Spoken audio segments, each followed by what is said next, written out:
السلام علیکم ورحمۃ اللہ وبرکاتہ۔ شروع کرتا ہوں اللہ کے نام سے جو بڑا ہی مہربان اور بہت بہت رحم کرنے والا ہے۔ شب معراج کا واقعہ۔ حضور اکرم صلی اللہ علیہ وسلم کو اللہ تعالیٰ نے عرش پر بلایا، آسمانوں کی سیر کرائی، بیت اللہ سے بیت المقدس تک راتوں رات سفر کرایا اور اپنے بے شمار مظاہر قدرت کا مشاہدہ کرایا۔ اسی معراج میں 5 وقتوں کی نماز تحفے میں عطا کی گئی۔ اس سفر میں کیا کچھ پیش آیا، اس کی مرحلہ وار کہانی۔ حضور اکرم صلی اللہ علیہ وسلم کی بعثت یعنی وحی نازل ہونے کو 12 سال کا عرصہ گزر چکا تھا۔ باطل اپنا تمام حربہ استعمال کر چکا تھا۔ حضور اکرم صلی اللہ علیہ وسلم ہر وار کو سہتے رہے، یہاں تک کہ اب وہ وقت آ چکا تھا کہ حضور صلی اللہ علیہ وسلم نے جس خالق و مالک کی نمائندگی کرتے ہوئے اب تک اس قدر مصیبتیں برداشت کی، وہ آپ حضور اکرم صلی اللہ علیہ وسلم کو اپنے دربار میں بلا کر اعزاز و اکرام سے نوازے۔ رجب کے مہینے کی 27ویں رات پیر کے دن آپ حضور اکرم صلی اللہ علیہ وسلم کے سر پر معراج کا وہ تاج رکھا گیا جس نے پوری انسانی تاریخ میں انبیاء کرام سمیت نہ اب تک کسی کا سر معین ہوا تھا نہ آپ کے بعد ہوگا۔ اس رات آپ حضور اکرم صلی اللہ علیہ وسلم نے بارگاہ الہی میں حاضری اور ہم کلامی سمیت 7 آسمانی کی سیر کی اور عجائب قدرت اور حقائق الہیہ کا اپنی آنکھوں سے مشاہدہ فرمایا۔ اس سفر میں ابتدا اور انتہا اور پھر اس کے اثرات اس طرح ظاہر ہوئے۔ آپ حضور اکرم صلی اللہ علیہ وسلم حرم کعبہ میں سو رہے تھے۔ حضرت جبرائیل علیہ السلام حاضر ہوئے اور آپ صلی اللہ علیہ وسلم کو اٹھایا۔ کچھ سوتے کچھ جاگتے آپ صلی اللہ علیہ وسلم کو مسجد حرام میں حتیت میں خانہ کعبہ سے بالکل ملا کر جمجم کے کنویں کے قریب لیٹا دیا گیا۔ اب آپ صلی اللہ علیہ وسلم مکمل طور پر بیدار تھے اور تمام حالات کا مشاہدہ فرما رہے تھے۔ آپ صلی اللہ علیہ وسلم کا سینہ مبارک چاک کیا گیا۔ آپ صلی اللہ علیہ وسلم کا قلب مبارک نکال کر جمجم کے پانی سے دھویا گیا۔ پھر سینہ مبارک میں ایمان و حکمت اور نور بھر دیا گیا اور پھر قلب اطہر کو اس کے اصلی مقام پر رکھ کر آپ صلی اللہ علیہ وسلم کا سینہ درست کر دیا گیا۔ آپ صلی اللہ علیہ وسلم کے سامنے ایک سفید جانور لایا گیا جو کہ اونچائی میں گدھے سے کچھ بڑا اور کھچر سے چھوٹا تھا، جس کا نام براق تھا۔ آپ صلی اللہ علیہ وسلم کو اس جانور پر سوار کر دیا گیا۔ اس براق کا ہر قدم اپنی حد نگاہ پر پڑتا تھا اور اسی برق رفتاری کی وجہ سے اس کو براق کہا جاتا ہے۔ قاصد جبرائیل علیہ السلام اور مقصود صلی اللہ علیہ وسلم دونوں براق پر سوار تھے۔ ان کا گزر ایک ایسی زمین پر ہوا جہاں کھجور کے درخت بہت تھے۔ اس زمین پر آپ صلی اللہ علیہ وسلم نے 2 رکعت نفل پڑھی۔ جبرائیل علیہ السلام نے بتایا کہ یہی مدینے کی زمین ہے جہاں آپ صلی اللہ علیہ وسلم ہجرت کر کے آئیں گے۔ ان دونوں سواروں کی اگلی منزل طور سینا تھی، جہاں بھی آپ صلی اللہ علیہ وسلم نے شجر طور کے پاس نماز پڑھی۔ جبرائیل نے بتایا کہ یہ وہ مقام ہے جہاں اللہ تبارک و تعالی حضرت موسیٰ علیہ السلام سے ہم کلام کیا کرتے تھے۔ حضور صلی اللہ علیہ وسلم و جبرائیل علیہ السلام کی تیسری منزل بیت اللہ تھی، جہاں بھی آپ صلی اللہ علیہ وسلم نے 2 رکعت نفل پڑھی۔ حضرت جبرائیل علیہ السلام نے بتایا کہ یہ وہ مقام ہے جہاں حضرت عیسیٰ علیہ السلام کی پیدائش ہوئی۔ ماہ رجب کی 27ویں شب اور پیر کی رات نے بیت المقدس کو اپنی آگوش میں لے رکھا تھا۔ لوگ خواب غفلت میں مدہوش تھے۔ شہر کی گہما گہمی تاریکی میں ڈوبی ہوئی تھی۔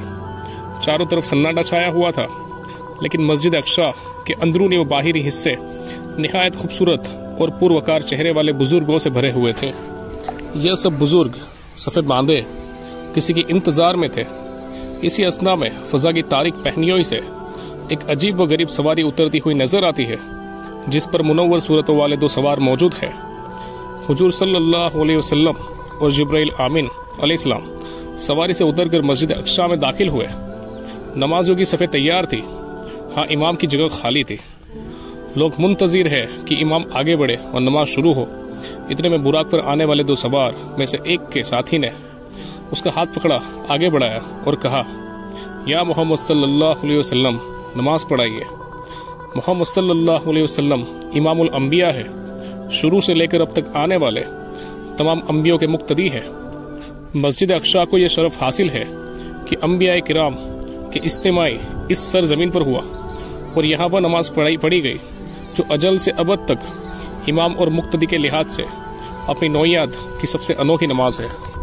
حضور صلی اللہ علیہ وسلم کی انبیاء اکرام سے ملاقات نماز کے بعد امام الانبیاء حضرت صلی اللہ علیہ وسلم نے تمام انبیاء علیہ السلام سے ملاقات کی اور انبیاء نے اپنے اللہ تعالیٰ کی حمد و ثنا بیان کی۔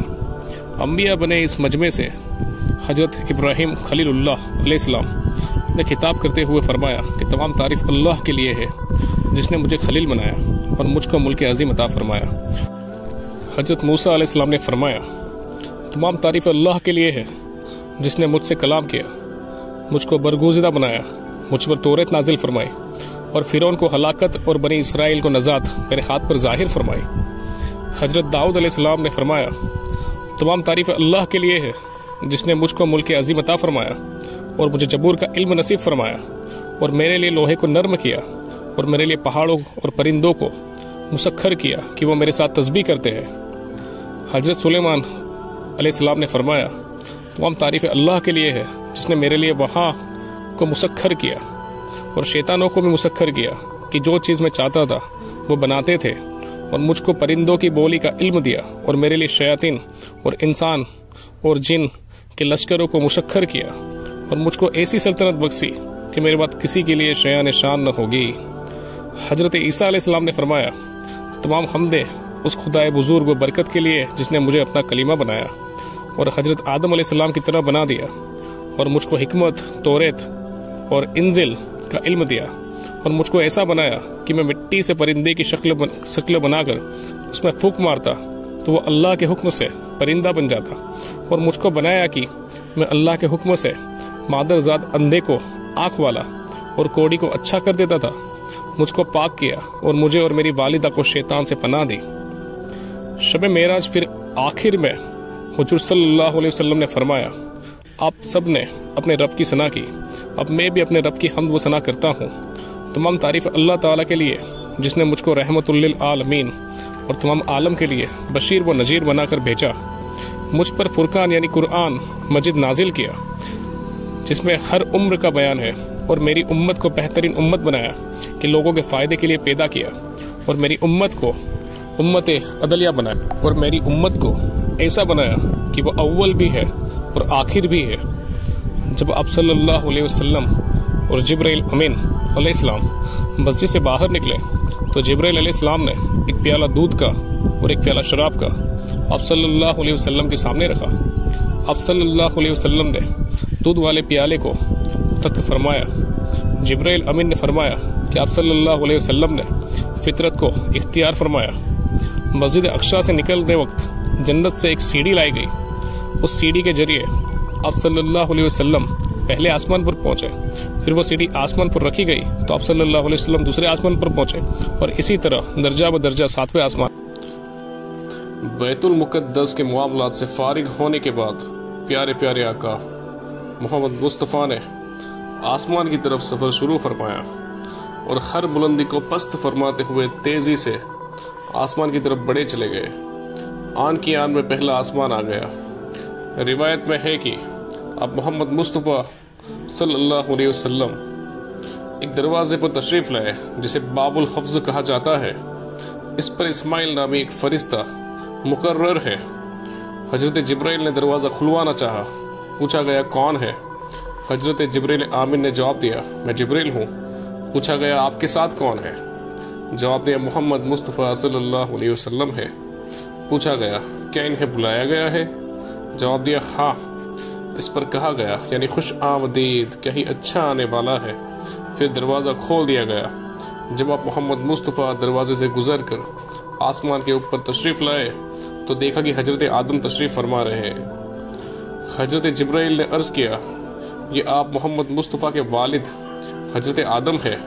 انہیں سلام فرمائیے۔ آپ محمد مصطفیٰ صلی اللہ علیہ وسلم نے سلام کہا، انہوں نے سلام کا جواب دیا۔ پھر آپ محمد مصطفیٰ کو خوش آمدید کرتے ہوئے کہنے لگے کہ یعنی صالح بیٹے اور صالح نبی کو خوش آمدید۔ دوسرا آسمان۔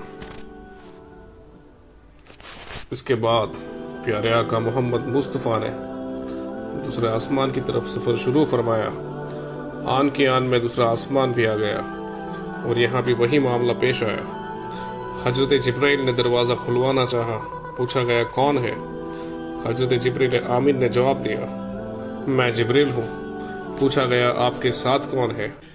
جواب دیا، محمد مصطفیٰ صلی اللہ علیہ وسلم ہے۔ پوچھا گیا کیا انہیں بلایا گیا ہے؟ جواب دیا ہاں۔ اس پر کہا گیا یعنی خوش آمدید، کیا ہی اچھا آنے والا ہے۔ پھر دروازہ کھول دیا۔ جب آپ محمد مصطفیٰ صلی اللہ علیہ وسلم دروازے سے گزر کر آسمان کے اوپر تشریف لائے تو حضرت یحییٰ رحمت اللہ علیہ اور حضرت عیسیٰ کو ملاحظہ فرمایا۔ یہ دونوں خالائیت بھائی ہیں۔ حضرت جبرائیل نے عرض کیا، یہ حضرت یحییٰ اور حضرت عیسیٰ، انہیں سلام فرمائیے۔ آپ محمد مصطفیٰ نے سلام کہا، انہوں نے سلام کا جواب دیا۔ پھر آپ محمد مصطفیٰ کو خوش آمدید کرتے ہوئے کہنے لگے یعنی صالح بھائی اور صالح نبی کو خوش آمدید۔ تیسرا آسمان۔ پھر تیسرے آسمان کی طرف سفر شروع ہوا۔ جب وہاں پہنچے تو حضرت جبریل نے آمین نے دروازہ کھلوانا چاہا۔ پوچھا گیا کون ہے؟ فرمایا میں جبریل۔ پوچھا گیا آپ کے ساتھ کون ہے؟ فرمایا محمد مصطفیٰ صلی اللہ علیہ وسلم ہے۔ پوچھا گیا کیا انہیں بلایا گیا ہے؟ فرمایا ہاں۔ اس پر کہا گیا خوش آمدید، کیا ہی اچھا آنے والا ہے۔ پھر دروازہ کھول دیا گیا۔ دروازے سے گزر کر آپ آسمان کے اوپر پہنچے تو حضرت یوسف کو ملاحظہ فرمایا۔ حضرت جبرائیل نے عرض کیا، یہ حضرت یوسف ہے، انہیں سلام فرمائیے۔ آپ صلی اللہ علیہ وسلم نے سلام کہا، انہوں نے سلام کا جواب دیا، اور پھر آپ صلی اللہ علیہ وسلم کو خوش آمدید کرتے ہوئے کہنے لگے، صالح بھائی اور صالح نبی کو خوش آمدید۔ چوتھا آسمان۔ پھر چوتھے آسمان کی طرف سفر شروع ہوا۔ وہاں پہنچ کر بھی یہ معاملہ پیش آیا۔ حضرت جبریل آمین نے دروازہ کھلوانا چاہا۔ پوچھا گیا کون ہے؟ فرمایا میں جبریل۔ پوچھا گیا آپ کے ساتھ کون ہے؟ فرمایا جناب محمد مصطفیٰ صلی اللہ علیہ وسلم ہے۔ پوچھا گیا کیا انہیں بلایا گیا ہے؟ فرمایا ہاں۔ اس پر کہا گیا خوش آمدید، کیا ہی اچھا آنے والا ہے، اور پھر دروازہ کھول دیا۔ اس سے گزر کر جب پیارے آقا محمد صلی اللہ علیہ وسلم آسمان کے اوپر تشریف لائے تو حضرت ادریس کو ملاحظہ فرمایا۔ حضرت جبرائیل نے عرض کیا، یہ حضرت ادریس ہے، انہیں سلام فرمائیے۔ آپ صلی اللہ علیہ وسلم نے سلام کہا، انہوں نے سلام کا جواب دیا، اور پھر آپ کو خوش آمدید کہتے ہوئے کہا، صالح بھائی اور صالح نبی کو خوش آمدید۔ پانچواں آسمان۔ پانچویں آسمان کی طرف سفر کا آغاز فرمایا۔ یہاں پہنچ کر بھی حضرت جبریل آمین نے دروازہ کھلوانا چاہا۔ پوچھا گیا کون ہے؟ فرمایا میں جبریل۔ پوچھا گیا آپ کے ساتھ کون ہے؟ فرمایا محمد مصطفیٰ صلی اللہ علیہ وسلم ہے۔ پوچھا گیا کیا انہیں بلایا گیا ہے؟ فرمایا ہاں۔ اس پر کہا گیا خوش آمدید، کہیں اچھا آنے والا ہے۔ پھر دروازہ کھول دیا۔ آپ دروازے سے گزر کر آسمان کے اوپر تشریف لائے اور حضرت ہارون کو ملاحظہ فرمایا۔ حضرت جبرائیل نے عرض کیا، یہ حضرت ہارون ہے، انہیں سلام فرمائیے۔ آپ نے سلام کہا، انہوں نے سلام کا جواب دیا، اور پھر آپ صلی اللہ علیہ وسلم کو خوش آمدید کہتے ہوئے کہا، یعنی صالح بھائی اور صالح نبی کو خوش آمدید۔ چھٹا آسمان۔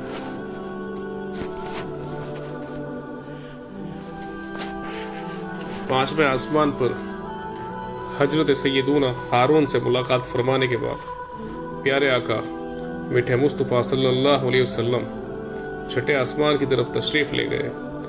حضرت جبریل آمین نے دروازہ کھلوانا چاہا۔ پوچھا گیا کون ہے؟ فرمایا جبریل۔ پھر پوچھا گیا آپ کے ساتھ کون ہے؟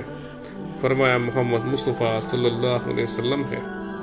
پوچھا گیا کیا انہیں بلایا گیا ہے؟ فرمایا ہاں۔ اس پر کہا گیا خوش آمدید، کیا ہی اچھا آنے والا ہے۔ پھر دروازہ کھول دیا گیا۔ سرکار عالی وقار محبوب رب غفار صلی اللہ علیہ وسلم دروازے سے گزر کر آسمان کے اوپر تشریف لائے اور یہاں حضرت موسیٰ کلیم اللہ کو ملاحظہ فرمایا۔ حضرت جبرائیل نے عرض کیا کہ یہ حضرت موسیٰ ہے، انہیں سلام فرمائیے۔ آپ نے سلام کہا، انہوں نے سلام کا جواب دیا۔ پھر آپ صلی اللہ علیہ وسلم کو خوش آمدید کہتے ہوئے کہا صالح بھائی، اور صالح نبی کو خوش آمدید۔ حضرت موسیٰ سے ملاقات فرمانے کے بعد جب شاہ آدم و بنی آدم رسول محتشم صلی اللہ علیہ وسلم آگے بڑھے تو حضرت موسیٰ گریہ فرمانے لگے۔ دریافت کیا گیا صلی اللہ علیہ وسلم کو کس چیز نے رلایا؟ فرمایا مجھے اس بات نے رلایا کہ ایک نوجوان جو میرے بعد مبروح ہوئے ان کی امت میں سے داخل جنت ہونے والے لوگوں کی تعداد میری امت سے زیادہ ہوگی۔ چھٹے آسمان کو چھوڑ دینا چاہیے، لگتا ہے آدمی ہونے والا۔ ساتویں آسمان۔ پھر ساتویں آسمان پر آپ محمد صلی اللہ علیہ وسلم تشریف لائے۔ یہاں بھی حضرت جبریل امین نے دروازہ کھلوانا چاہا۔ پوچھا گیا کون ہے؟ فرمایا میں جبریل۔ پوچھا گیا آپ کے ساتھ کون ہے؟ فرمایا محمد صلی اللہ علیہ وسلم۔ پوچھا گیا کیا انہیں بلایا گیا ہے؟ فرمایا ہاں۔ اس پر کہا گیا خوش آمدید، کیا ہی اچھا آنے والا ہے۔ پھر دروازہ کھول دیا۔ جب پیارے آقا محمد مصطفیٰ صلی اللہ علیہ وسلم دروازے سے گزر کر آسمان کے اوپر تشریف لائے تو حضرت ابراہیم خلیل اللہ کو محاذہ فرمایا۔ آپ مصطفیٰ بیت المعمور سے ٹیک لگائے تشریف فرما رہے تھے۔ حضرت جبرائیل نے عرض کیا یہ آپ کے والد ہیں، انہیں سلام کہیے۔ آپ محمد مصطفیٰ صلی اللہ علیہ وسلم نے سلام کہا، انہوں نے سلام کا جواب دیا۔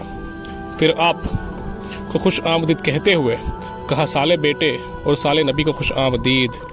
بیت المعمور فرشتوں کا قبلہ ہے، کعبہ معظمہ کے مقابل ساتویں آسمان کے اوپر ہے۔ بعض روایت میں ہے کہ حضور انور محمد مصطفیٰ صلی اللہ علیہ وسلم نے وہاں فرشتوں کو نماز پڑھائی جسے بیت المقدس میں نبیوں کو پڑھائی تھی۔ ساتویں آسمان پر حضرت ابراہیم خلیل اللہ سے ملاقات فرمانے کے بعد آپ سدرۃ المنتہا کے پاس تشریف لائے۔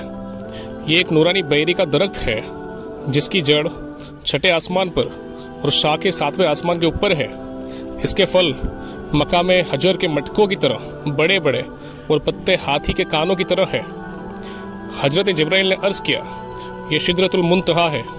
پیارے آقا نے یہاں 4 نرے ملاحظہ فرمائی جو سدرۃ المنتہا کی جڑ سے نکلی تھی۔ ان میں سے 2 تو ظاہر تھی اور 2 خفیہ۔ آپ نے حضرت جبرائیل سے دریافت کیا اے جبرائیل یہ نہریں کیسی ہے؟ عرض کیا خفیہ نہریں تو جنت کی ہے اور ظاہری نہریں نیل اور فرات کی ہے۔ جب پیارے آقا مصطفیٰ صلی اللہ علیہ وسلم سدرۃ المنتہا سے آگے بڑھے تو حضرت جبرائیل رحمۃ اللہ علیہ وہیں ٹھہر گئے اور آگے جانے سے معذرت خواہ ہوئے۔ پھر آپ آگے بڑھے اور بلندی کی طرف سفر فرماتے ہوئے ایک مقام پر تشریف لائے جسے مستویٰ کہا جاتا ہے۔ یہاں آپ صلی اللہ علیہ وسلم نے کلموں کی چرچراہٹ سماعت فرمائی۔ یہ وہ کلم تھے جن سے فرشتے روزانہ کے احکام الہیہ لکھتے ہیں اور لوح محفوظ سے 1 سال کے واقعات الگ الگ صحیفوں میں نقل کرتے ہیں، اور پھر یہ صحیفے شعبان کی 15ویں شب متعلقہ حکام فرشتوں کے حوالے کر دیے جاتے ہیں۔ پھر مستویٰ سے آگے بڑھے تو عرش آیا۔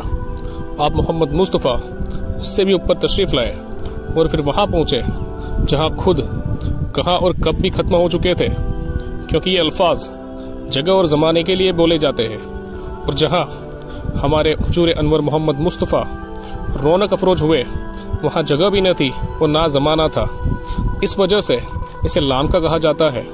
یہاں اللہ رب العزت نے اپنے پیارے محمد مصطفیٰ کو وہ قرب خاص عطا فرمایا کہ نہ کسی کو ملا نہ ملے۔ حدیث شریف میں اس کے بیان کے لیے قاب قوسین کے الفاظ استعمال کیے گئے ہیں۔ جنہیں اس وقت استعمال کیا جاتا ہے جب انتہائی قرب اور نزدیکی بتانا مقصود ہوتا ہے۔ محمد مصطفیٰ نے بیداری کی حالت میں سر کی آنکھوں سے اپنے پیارے رب اللہ تبارک و تعالی کا دیدار کیا کہ پردہ تھا نہ کوئی حجاب، زمانہ تھا نہ کوئی مکان، فرشتہ تھا نہ کوئی انسان، اور بے واسطہ کلام کا شرف بھی حاصل کیا۔ لامکا کی وہی کیا تھی جو رب تعالیٰ نے اس قرب خاص بندے خاص کی طرف فرمائی، اور کیا راز نیاز ہوئے۔ بخاری شریف کی حدیث میں اسے ان الفاظ میں بیان کیا گیا ہے، یعنی رب نے اپنے بندے کی طرف جو وحی کی وہ کی۔ اکثر محققین فرماتے ہیں کہ اس وحی کا مضمون کسی کو معلوم نہیں ہے۔ محب اور محبوب کے اسرار دوسروں پر ظاہر نہیں کیے جاتے۔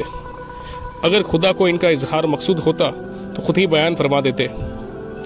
اس نے بیان نہیں کیا کہ فرمایا وحی کی اپنے بندے کی طرف جو وحی کی، تو کس کی مجال ہے کہ دریافت کرے۔